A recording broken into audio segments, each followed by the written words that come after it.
Going on, everybody? Hope you guys are doing well. The boys are back. Today we're going to be recapping UFC 287 in Miami. Pretty sick card, guys. Before we get into this fight specifically, what did you guys think about the card? I think that like top to bottom, it pretty much delivered. There weren't too many duds that I saw, like all bangers for the most part, I would say.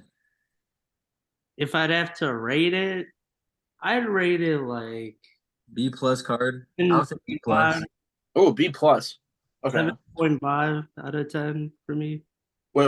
I like the idea of us ranking each card. So what in your guys' eyes is an A plus card, like 100 out of 100 card? Or I rate this how this card went, probably a B. No, no card. What do you think like a 10 out of 10 card is? Like your favorite, like that you've seen.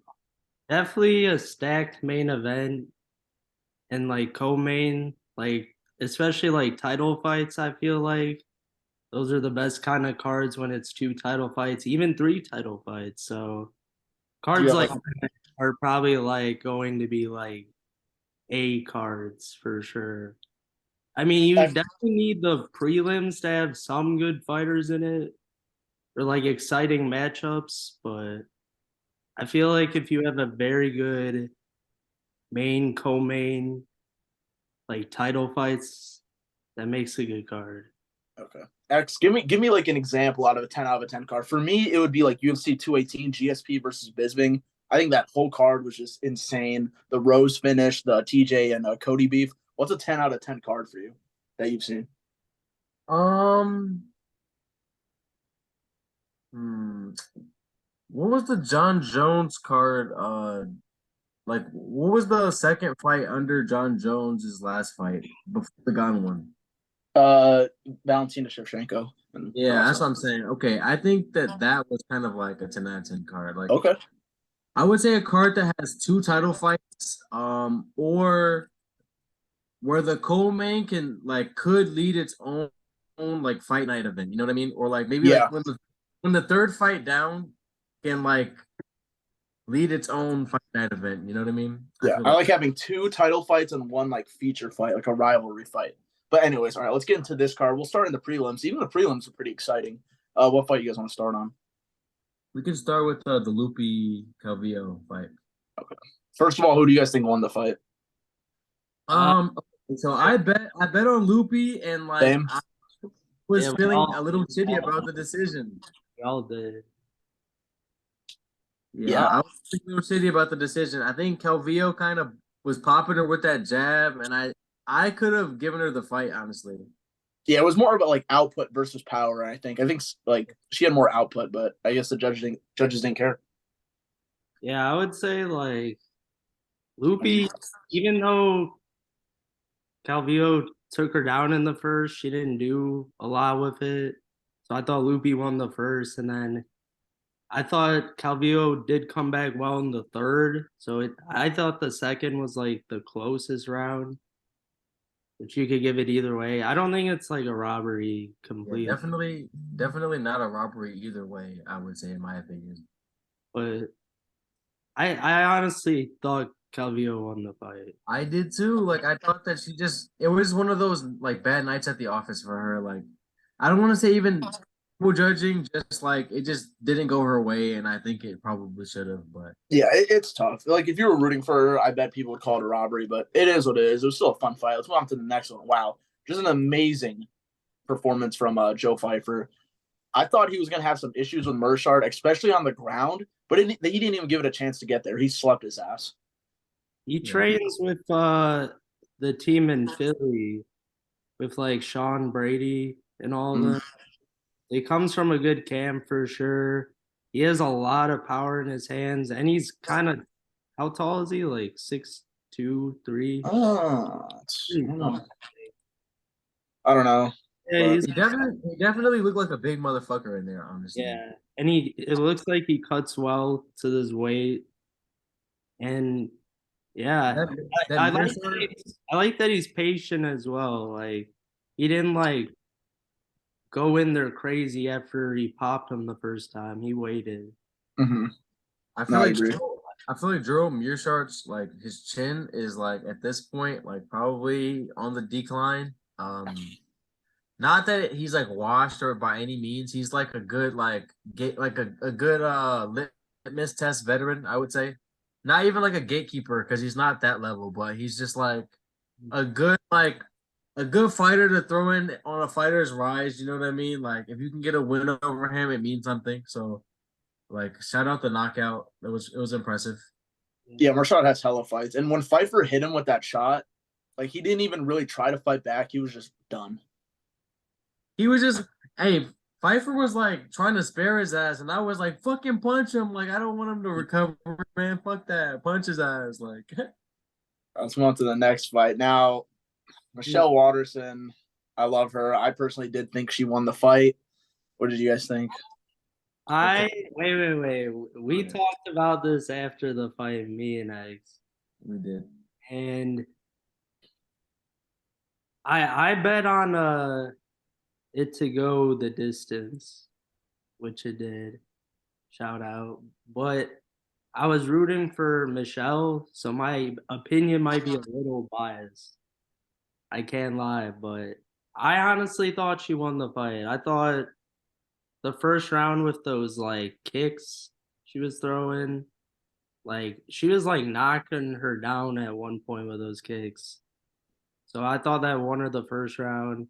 And then I would say Pinheiro won the second. And then the third, I thought Michelle used her wrestling well and took the round away through that takedown. So I thought she won it that way. For me personally, I've always like had a thing for Michelle Watterson. Like, I've She's always so hot. that too, but like she just came up from I believe like atom weight, so I've always just like she's always fall above like her natural weight class. I would say like she's always been kind of at a size disadvantage, and she's always scrappy. So like I kind of like to root for her. I did bet against her fight. I thought that wait, I thought Luna would like Luana would grapple her some more and just kind of size bully her a little bit. Um, like whether like that be in the clinch or because I mean her grappling's good, but like in the clinch, just size bully shit, you know. Yeah. But that just wasn't the case. She was pretty elusive throughout the fight. Keeping good distance with her kick. She got minked up a little bit, but like overall, I feel like she probably did enough to edge her out a little bit.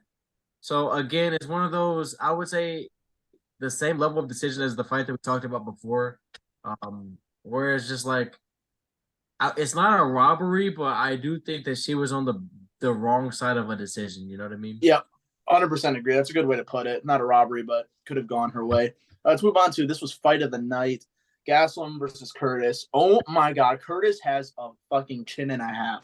I'll tell you that. But it was a great fight. Gaslam looked amazing. He had that speech at the end of the post fight speech about like basically praising God for his abilities and like why he's turned up so much. But Gaslam looked amazing. Curtis looked fine. What do you guys think of this fight? I thought it was great. I'll take this one first. For this fight, first of all, shout out Kelvin Gastelum. Haven't seen this form from him in years. Granted, there's been a lot of injuries with him, so I mean, you got to cut him a little slack for that. But really thought that this Kelvin Gastelum was dead in the water. We'd never see him again, and he proved me wrong for sure. One thing I did think was bullshit is the fact that round two was like dead even in terms of total strikes, 30-30. I mean total significant strikes in round two, but a lot of them were calls because of a incidental head clash, and Forgot about that. Yeah. I feel like the referee didn't really like address that with the judges or like stop it. And I feel like that really might have gave Gastelum the fight more than like anything else. Just because like Curtis was clearly like rocked by that, and then he fell down. I think Gastelum may have got like a not even a takedown, but just kind of like a half takedown, I guess, while he was like stunned. Got off some ground and pound. Like maybe I saw at least 7 good shots. Chris Curtis like covered up down there, and like that's bad optics for the judging. And just the fact that all of that was stemming from a incidental head clash, I felt like that was kind of bullshit. And whoever was the ref in there, I feel like they should have done a better job to like address that because it I agree. outcome of the fight. That shit sucked. And it looked like the headbutt actually really did affect him. Like you said, he was covering up. It sucked, but you know. If he didn't have that iron chin, like he probably would have like a lesser person would have been out of there. So shout out his chin. It was just a tough break, but either way, Gastelum probably would have won the fight anyway. But like, I don't know, just a bad beat, I guess. What do you think, Clark, about the fight? Probably fight of the night, I would say. Yeah. In my opinion. It was a good battle. They just try to beat the shit out of each other. But So I would say Gastelum like definitely had the speed advantage for sure. And he definitely like he was a lot like old Gastelum where he went in and out darting quick. He moved around because like he figured Chris Curtis would just like not move as well. yeah, I feel like people forget Gastelum used to really be out here KOing and TKOing people. And it was because of this kind of slick boxing, and I'm glad it's back. I think Curtis just had an iron chin. Yeah, I would say for Chris Curtis, like needed more leg kicks in that fight. He really Honestly. didn't kick at all, honestly. Like he threw like one kick that I saw, and I was Yeah. like, it was when the announcers were literally like shitting on him a little bit. Like he should really throw some more kicks in there, and then he threw one. It landed, I feel like maybe to the upper thigh or like lower midsection, but I was just like, man, like it didn't look terrible. I don't know why you wouldn't just to stay busy, stay, like active, stay scoring. You got to think like you can't always get someone out of there. You know what I mean? Especially at the top level, like guys like Gastelum. Look at that head, like Yeah. look at that. You can't always get him out of there, so it's like you can't rely on that. You have to think like I don't want to say you have to point. I don't want to encourage that, but you have to think like if this does go to decision, like how do I score points when like in the times where nothing's happening? A lot of the times that's what sways rounds. Yeah. All right. That Yeah, was a great fight, like we said. Let's move on to the main card. Rosas Jr. versus Rodriguez. Man, listen, I'm not going to shit on him too hard because he's literally 18. Like, it is what it is. But he is so one dimensional. And his striking was really poor. But like I said, he's 18. I'm not going to make fun of him. I think the real issue was he just went too hard, like chasing the takedowns early and like trying to. He especially probably burned his arms out a little bit. You got to admit, also, his striking, like fundamental striking, was pretty poor.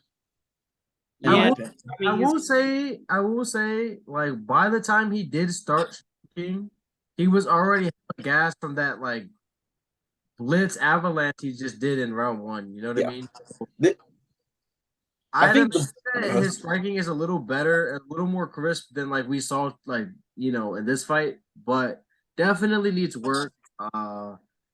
You like, yeah, he can't run over everybody. You know what I mean? And like this was a good like lesson early. He didn't take too much damage, but he did get a little bit, and I think he'll be better for it in the long run.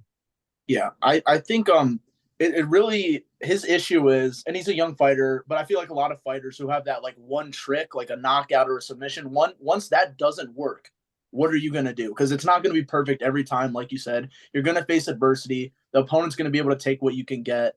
So you just gotta have like multiple game plans, I guess, as a fighter. I would say that he didn't look very comfortable in the stand up. He didn't seem to trust like his stand up at all because I think that if he would have just like played around on the feet, like thrown a couple jabs, like maybe let a couple minutes go by where like not too much is happening either way, and then implemented his takedowns. Christian Rodriguez, he showed good takedowns, but it was because good takedown defense, but it was largely because like all of the takedowns were super telegraphed. I think that Rosas could have probably got him down enough to steal the rounds and win the rounds if he were thinking like for 3-round fight, not thinking that he's just gonna run over this guy and submit him in round 1. You know what I mean? Yeah. And shout out Rodriguez though. Learning experience, man. I love that kid. I love that kid, man. He's back. Like, there was 3 sub attempts, I thought. There's just one. I mean, it's hard to track those, to be honest. I saw at least 2. But Yeah. like, So, I mean, I think there was one somewhat in there, and he remained calm and he showed good ground game for sure, and he was just clearly a better striker. So, hey, but at the end of the day, like, let's also give Rodriguez his props. Like talking a lot about Rosas, but like, hey, Christian Rodriguez stopped a little bit of the hype train, so like, shout out him. You know what I mean? He kind of takes a little bit of that shine now. I'll be definitely more intrigued with his career going forward post this fight for sure. So Okay, one sec. I'm glad you are X because, like, at the end in his interview, he was like, "Oh, I stopped this hype train. Maybe you guys can follow my journey now." And no one cheered for him at all. Like, no one cheered for him. Dana White. He missed weight. Oh yeah, he did. He did. Forgot. yeah, fuck that though. Fuck that. Like, hey, you're fighting an 18 like fuck you for that. Lost the percentage of his purse because of it. Dana White was pissed he won that fight, bro. Yeah, no, definitely. Dana was mad. All right, let's move on to this welterweight bout. Kevin Holland versus Ponzinibbio. Super entertaining fight. I think just the moral of the story in this fight was the reach was way too much for Ponzinibbio. Yeah, Kevin Holland kept his distance well. He did what he had to do in that fight. Just throw out the jab, throw out good combos. Ponzinibbio was also a little hesitant at times. He was definitely getting and we see why. Yeah. And then of course he gets finished in the end. He was a little chinny. I had this going 2.5 rounds plus. So luckily it just got over that. But must win for Holland. It was a must win for Holland. Ponzinibbio though, I don't know where you go from here. I guess just gatekeeper. He doesn't look terrible, but like, yeah, he's not going to be a contender. Yeah, Kevin Holland, it was a good win. He's gonna have to fight tougher fighters now. I mean, I personally thought that Kevin Holland looked fucking massive in this fight, like compared to Ponzinibbio. He looked every 85er, like just hunting him down. I was like, damn, like Ponzinibbio doesn't normally look so small to me, but I'm like, man, Holland's really like with the reach and just the height, like just towering over him. Like the reach he got on that back fist, that fucking dropped Ponzinibbio in I think round 1. Crazy reach, like you know what I mean. He had his leg up in the air and he still like made it happen. And knocked him out. A lot of power as well, just in any spot. Who would you guys want to see next for Holland? I would have liked to see the Masvidal. To be honest with you, I don't think that Masvidal should retire. Like, I just think that he should start focusing on like money fights the way Diaz does, and I think that he could go crazy with that. You telling me he can't beat Kevin Holland? Like, I think he can. Like, no, he can, but like, I get it, bro. He's made his money. There's really no point, in my opinion, unless he's getting paid a shit ton. What is he ranked now? Who? Kevin Holland. Oh, it's multiple games. Wasn't Ponzinibbio 6, I believe? No. He was not that high. Oh, is Holland even ranked? So he'll take. I guess not. Wait. Huh. Yeah, I guess not. I mean, he might be. Well, we'll see about if Masvidal stays in. Yo, you could do Holland versus Jeff Neal. Yo, Be a good fight. That's a banger. Come on, bro. Give me the war room. That's a sick fight.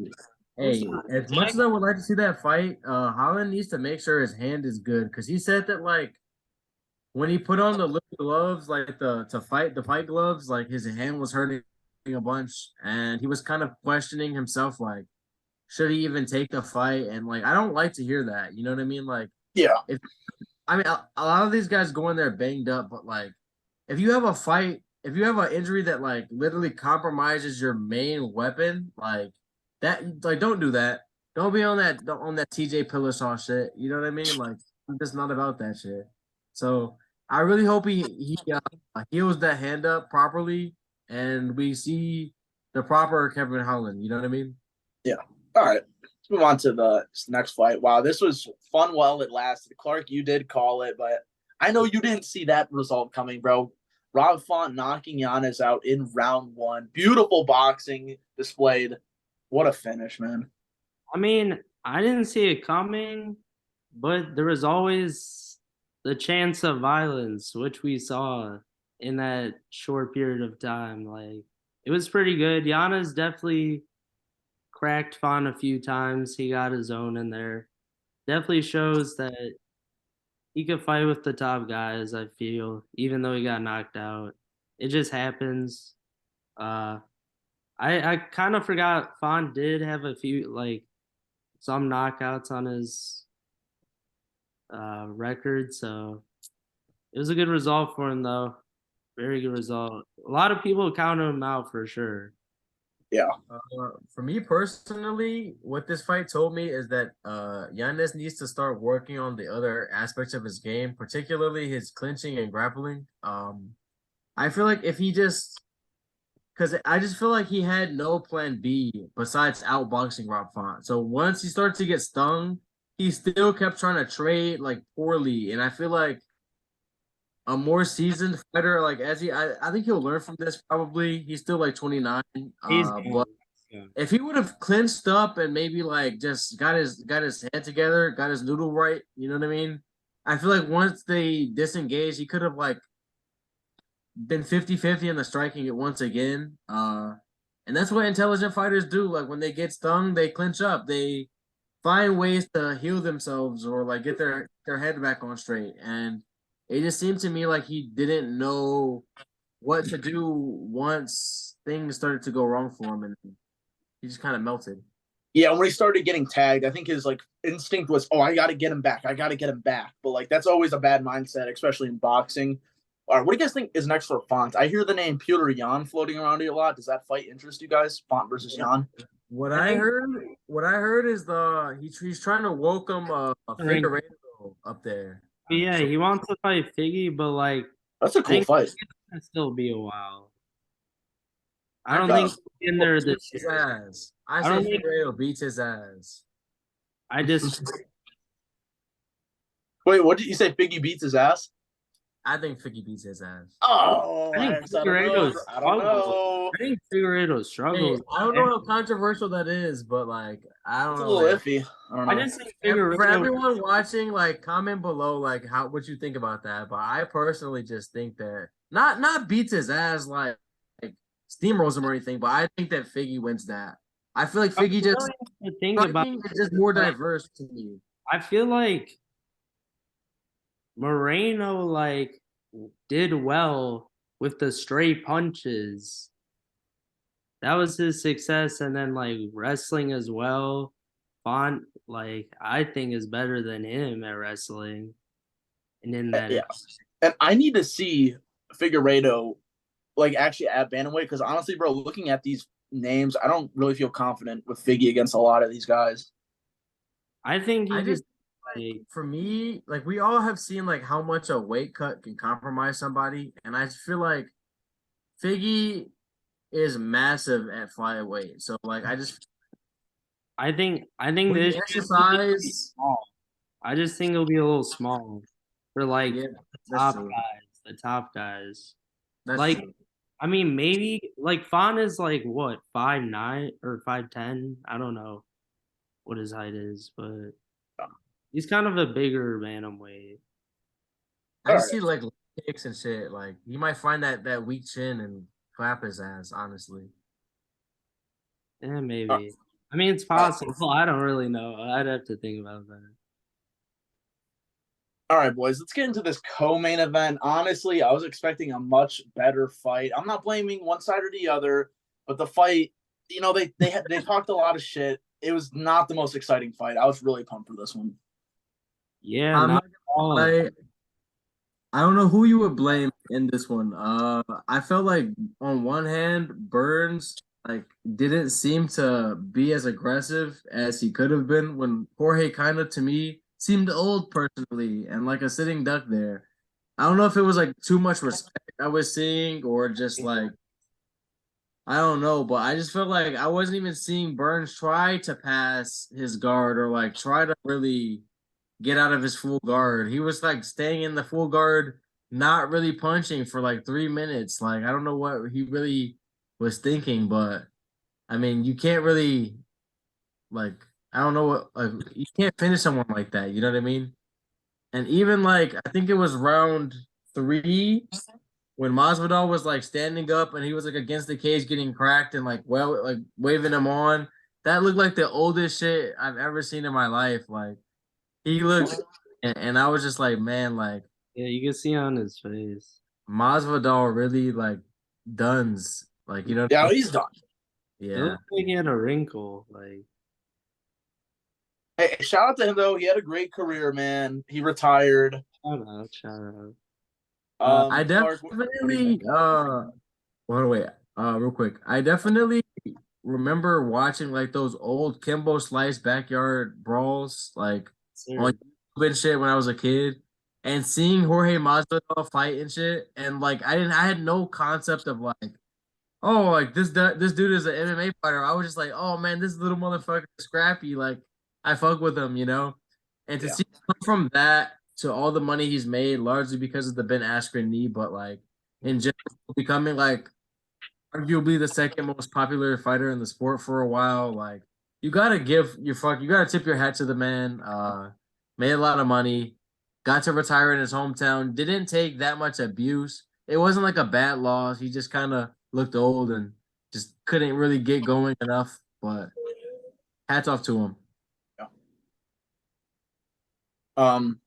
All right, so like I said, the fight wasn't that exciting. Gilbert got the dub, unanimous decision. But let's talk about the title implications for Gilbert Burns in the welterweight division. So basically, he basically said, "I'll be the backup for Leon versus Colby." I think that's a good idea on his part because let's look at the rankings. Who realistically would he fight? I think that's confirmed, by the way.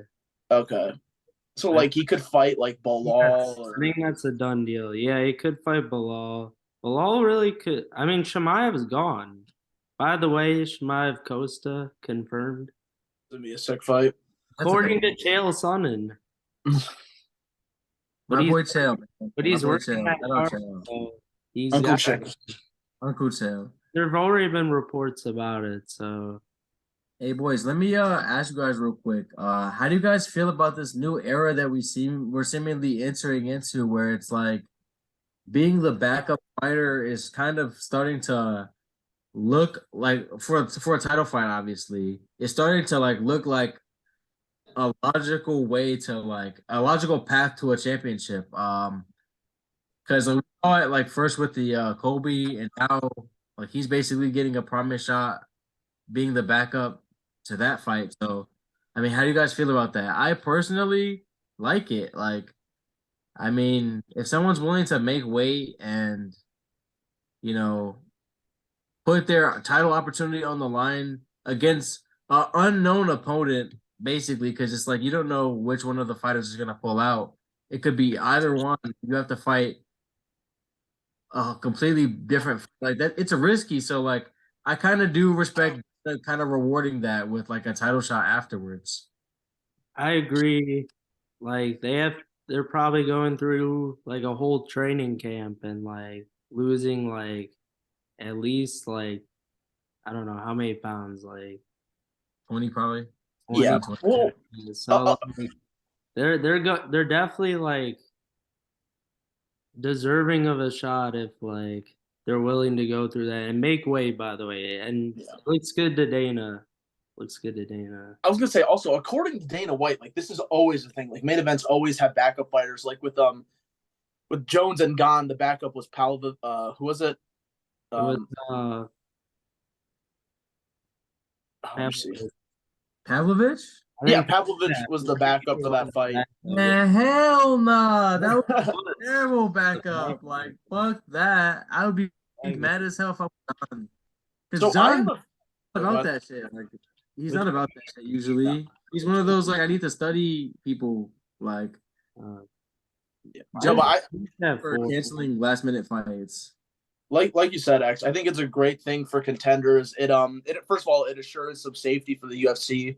Someone falls out, shit happens. They get paid. It's a good look. Like it's a good look for the fans and social media. I just think the whole Colby thing backfired because he doesn't really deserve it. You know how Colby is and the fans perceive him.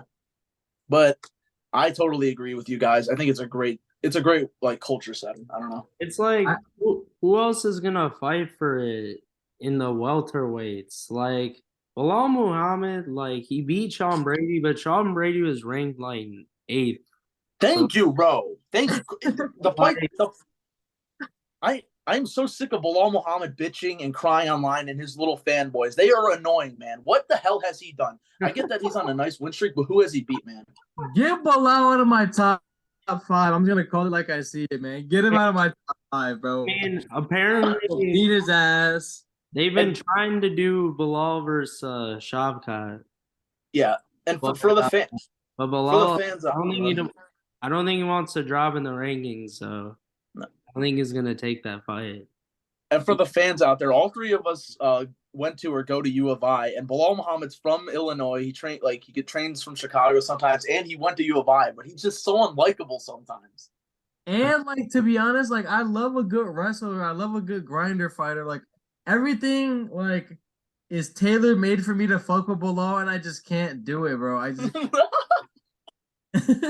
Yeah, I feel like it's largely because like he acts like he fights in a much more like dominant fashion than he does. You know what I mean? Yeah, Like even when he yeah. gets, he's like nut hugging people and like really just holding them down. Like, and so don't like that's fine if you do that and you say, hey, my opponent was tough, but Yeah. I get these W's. Like I will respect that, but don't act like you're out here kicking people's asses and you're just like nut hugging, bro. Like fuck, Because he's not.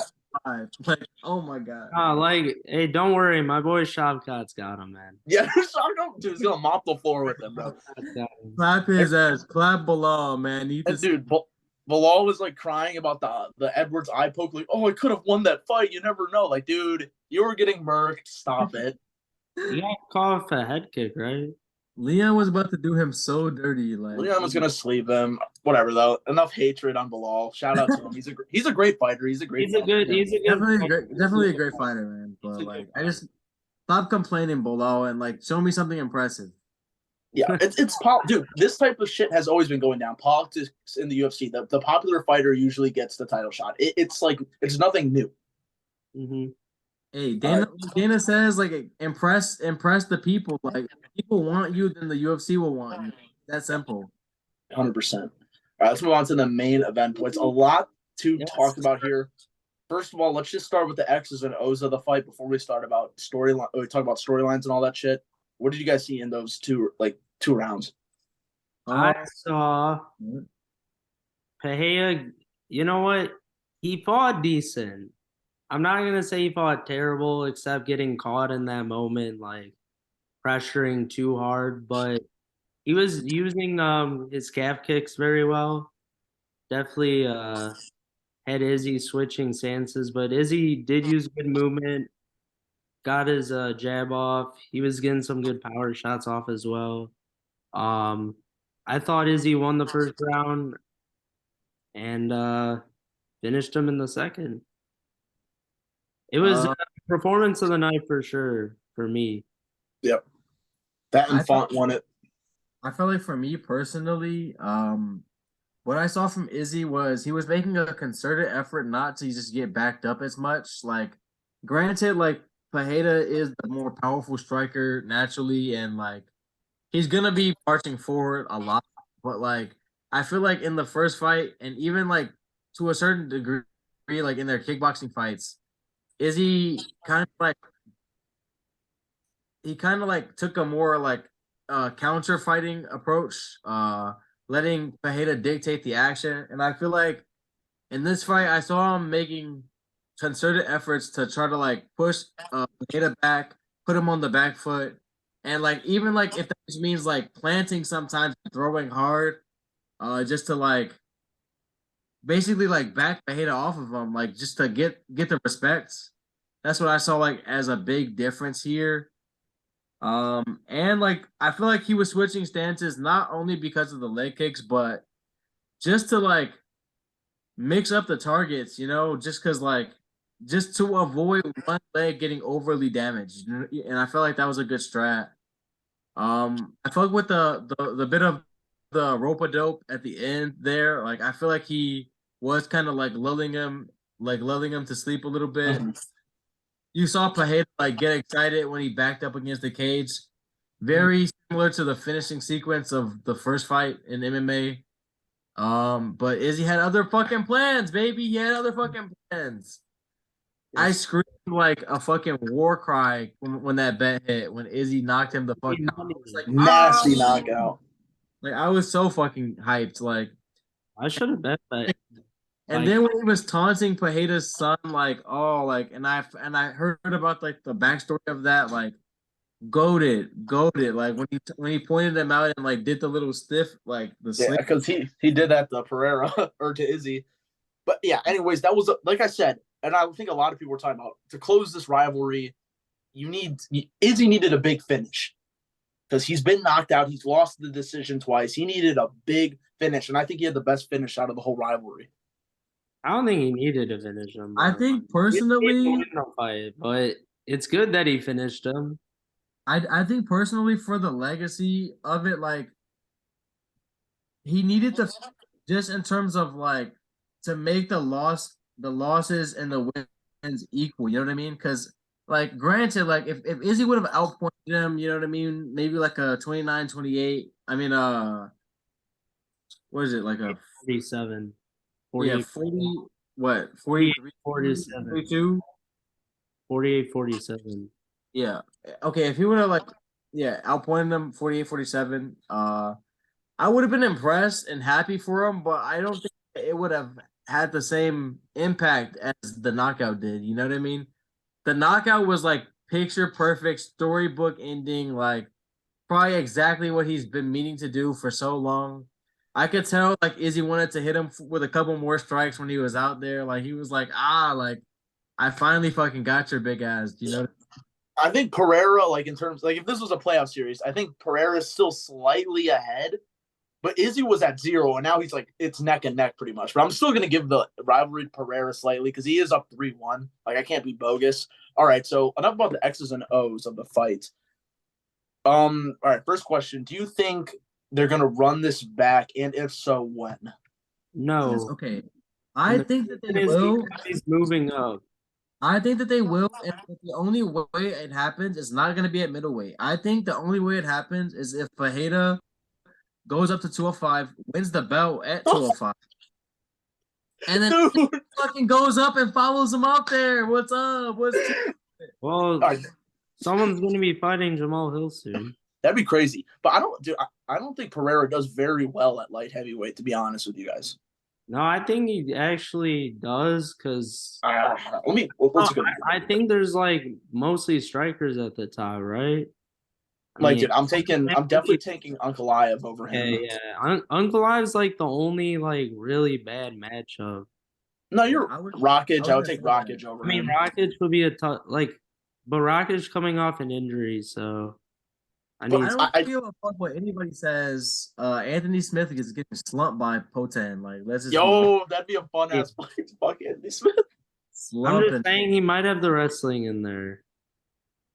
I don't know, Well, man. how do you guys think Pereira does against Jamal Hill? Let's just That's an interesting fight. that's a sick fight. I think I would still pick Hill. I think I would. I think I would. I just feel like emotionally, I don't even know, Yeah, man. kickboxing. Emotionally, I fuck with Jamal Hill. But I just feel like we don't even know like how much the weight cut compromises him. So like that's a fat weight cut. So like I just feel like Pereira. yeah, I'm saying like he already walks around at like 32-28 type shit. So like it's still a decent weight cut to fight at 205. You know what I mean? Like that's a more normal like lose 20 pounds fight. You know what I mean? But like the fact that he's losing like damn near 35-40 pounds, that's a big weight cut. Like he's a Yeah. big fucker, and I feel like maybe his chin might hold up better, Yeah. and he might not even get tested as much. You know what I mean? Like up there, honestly, like they might not even hit him like that. So Yeah. I feel like I just don't know if Jamal Hill would commit to wrestling him. And I feel like if he doesn't, it's basically like a kickboxing fight. And this man was a double champ at that. no So way, So, man. so are both of you guys and he'll telling be me that? fighting at bigger weights, so he'll have more power as well. Yeah. So you guys are both telling me Pereira is done at middleweight. That's it. What you guys are saying? I think he is, but I think so too. because like I don't feel like he wants to fight anyone below. I think that for one, the weight cut is definitely probably getting very hard. Yeah, also the weight cut. But I also just think that like one, Dana doesn't want to run it back immediately, and I don't see Pajeda keeping like fuck. I don't see Pajeda going down there consistently and fending off all these challengers that might grapple his ass. You know what I mean? Yeah. I feel like his chances of getting grappled are way like slimmer at 205. Because if Okay. you look at the top five, like besides Ankalaev, how many of those guys like have a dedicated like grappling attack? Like none of Maybe them. Really. I Krylov. think Blahovic would give him issues with the wrestling. I And know he for sure would. If he gave Izzy's issue, he's gonna give Bahara issues. commits. But the thing is, like he was kind of size bullying Izzy. Like Pajeda's a big boy. He's a He big is. player. And I feel like he will also like continue to like he's not gonna get any worse. His grappling is only gonna get better. His defensive grappling is only gonna get better. So I feel like that's just like his like weight cut wise and like path to a title shot. I feel like it's both easier up there. You should fight Paul Craig. No, but see, Paul Craig might he's either gonna get submitted or knock the fuck out. Uh, Or he or knocks actually Dominic Reyes. Dominic Reyes. but you're just trying to feed Dominic Reyes. bro. Oh, feed Dude, anyone, man. Reyes would get slumped so hard, bro. Oh, Johnny You're Walker. really trying to retire this man, bro. You're trying to retire these bro. That'd be a fun fight. Johnny Walker. Fuck, you're a menace, man. You're putting him against all the chin. You're evil, bro. Johnny Walker ranked 7th. All right, boys. Anyways, let's move on to Izzy's side of the picture here. Now, in my eyes, there's really 3 options. You could do Duplessis, Jan Blachowicz, or the winner of Costa and Hamzat, and the UFC praised the Hamzat.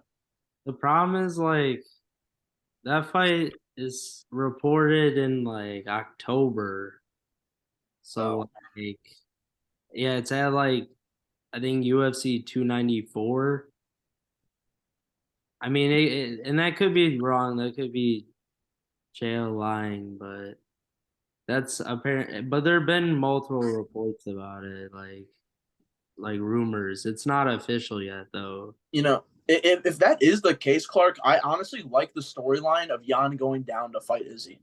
I kind of fuck with that storyline. Because it's supposed to be in Abu Dhabi, and that's like when apparently Magachev's supposed to fight the winner of Oliveira Dariush, supposedly. I think personally, like Duplessis, like just because of the whole like who's a real African, like who situation, and I think that that's a fight that like Izzy probably looks at like a decently easy one compared to That's like such an easy fight, bro. what he's been dealing with. I don't want to disrespect Duplessis, but I think that like Izzy would be like way more likely to be like, yeah, I'll take his head real quick. Like Izzy already said he wants to take heads. He wants to fight new people, add new names to his resume. So I feel like he's already like lapped everybody but Pajeda, and he just beat him by devastating fashion. So could see the Duplessis as his next fight, honestly, especially like I just don't see them giving it to anybody else in the top like 10. But if like Hamzat won before Izzy fought again, the UFC would jump on that so hard. which is understandable. That's a sick fight, but I don't even know if he gets past Costa. We'll see. I feel like just Izzy might be on his like I don't want to call it ducking Chimaev shit, but like one is like he has to prove more at this weight type shit. You know Which what I he mean? does. I agree with that. Which I mean, like that's a valid.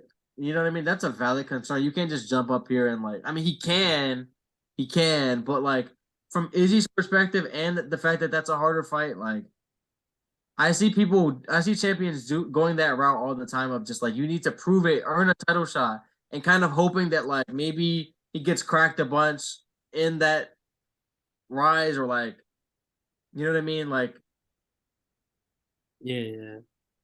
or like that someone takes him out, someone that like Izzy's already beat, so he can be like, oh, get to the back of the line. You know what I mean? Like, I think Izzy would want nothing more than to put him at the back of the line, personally. Oh yeah. Vittori's in no man's land. No man's land. But Like in a fight, like have him and Cannoneer fought I yet? was gonna say I don't think so. And I mean, you gotta book that fight there. That'd be a sick fight. 'Cause I feel Who, like who do you guys think takes that one? Marvin, Cannoneer, honestly. probably Cannoneer. I could see Cannoneer taking that bitch. Just because, like, I just don't see Vittori just marching him down like that without getting cracked by a bomb. Yeah, Yeah. the thing is, I would need to see Vittori against Sean Strickland to give me a better. Vittori Merck Strickland, bro. I would love to see Izzy Strickland if Strickland like deserved it. If he got like one big win, like I don't know, man. I would love to see that matchup. I think it wins, but, like, that's a fun one. If he beat Robert Whitaker, they could maybe justify it. But that's like the only big win I can think of. Robert Whitaker wants that fight. Whitaker would Merck Strickland though. All right, Whitaker is in no man's land. Yes. He's waiting for Hamzat.